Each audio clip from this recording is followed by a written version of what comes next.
How's it going, guys? Cameron here with Canadian Gamer coming at you with another game review. Now today we are taking a look at Kaze and the Wild Masks, game that was published by Sodesco and developed by a Brazilian indie dev team, Pixel Hive. Game came out back in March of 2021. Hard to believe that's coming up on, would it be 4 years? So this game, when it came out, I do recall seeing some reviews from some of the smaller channels out there on YouTube, but I don't recall too many bigger channels covering this game, such as IGN and the like. Now this game, if you're a fan of Donkey Kong Country, the original trilogy on the Super Nintendo, this will be right up your alley. I'm going to tag Square Pegs and Ken's Games Collection on this video, because if they're not already aware of this game, they should be. This is a fun and challenging game.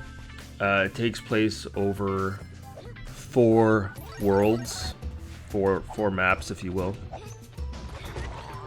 So, very off the cuff, what are my thoughts on Kaze and the Wild Masks? Well, to be honest with you, as someone who is a huge fan of the original Donkey Kong Country trilogy on the SNES, I wasn't the biggest fan of the Donkey Kong Country games that were released on the Wii and the Wii U and the Switch. Donkey Kong Country Returns was pretty good. Tropical Freeze, I really couldn't get into it. The interesting thing about Kaze and the Wild Masks, it plays exactly like Donkey Kong Country on the Super Nintendo. Exactly. To the point where I'm surprised Nintendo didn't step in and take legal action.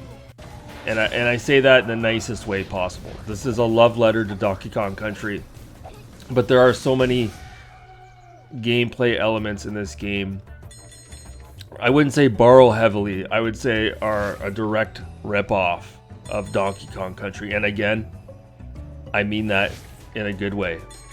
But this game basically plays like Donkey Kong Country without Donkey Kong and Diddy. Basically, you've got a no-name, run-of-the-mill protagonist. The story doesn't matter, folks. The gameplay is where it counts. I wouldn't even say the graphics are as good as the original Donkey Kong Country. I love the old-school CGI look of those older games. But the graphics in this game hold their own. So, it's kind of a crossroads for me. The game, in my opinion, is a better game than Donkey Kong Country Returns and Tropical Freeze. But it's not as good as the original Donkey Kong Country trilogy on the Super Nintendo. And it never was going to be, right? This was a game that was developed by an indie dev team based out of Brazil. As a matter of fact, I went on to, well, I tried to go onto Pixel Hive's website. There's really nothing there other than a link that directs you towards a place where you can buy this game. So I think it's a one and done. I don't think the studio Pixel Hive, I don't even know if they're around anymore. I don't know. Which is unfortunate, because it would be really cool to get a sequel to this game. I had so much fun playing this game. I will say though, again, very much similar to Donkey Kong Country, the difficulty sneaks up on you. So there's 2 difficulty levels. There's like a casual and there's like a, your regular difficulty. I played it on the medium or the regular difficulty, and I got about halfway through World 2, and I was kicking my ass. So I had to put it on casual. And I don't even know what the difference is, because I found it was still extremely difficult on casual. Not so difficult that you can't get through it, but I will say the final boss, I had a hell of a time. Like, it pushed me to the brink. Like, I must have tried it 30 or 40 times. So there are a lot of cheap deaths in this game. But yeah, very similar to Donkey Kong Country. You get these masks, these wild masks that you get to wear, and then you turn into different creatures. Again, I don't want to spoil it for anybody. You can see in the video here, very similar to Donkey Kong Country. One thing that I don't like about the game, I shouldn't say it's a dislike, it's a little bit different. So in Donkey Kong Country, I hate to keep comparing the two, there was a little bit of momentum, right? Kind of like Sonic, where you could walk or you could hold down whatever the button was on the Super Nintendo controller. I think maybe it was the A or the B button, and you could run. In Kaze, you can't do that. The speed at which your character moves is the standard speed. Kind of like Rayman on the PS1.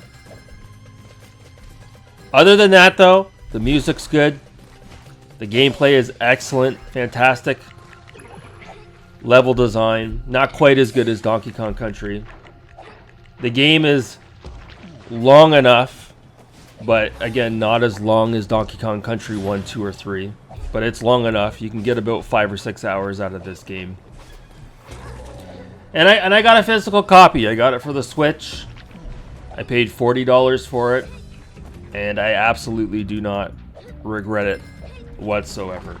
I had a fun time blasting through this game. Took me about a day and a half to beat it. And you can pick it up dirt cheap if you're buying it digitally through the respective e-store that you may or may not utilize. But I would recommend picking it up. Get a physical copy. Well worth your time, folks. That's going to do it for this quick and dirty thoughts of Kaze and the Wild Masks. Let me know in the comments below. Have you played this game? Does it pique your interest? Anyways, guys, that's going to do it for this review. Thanks so much for watching. Have a good night.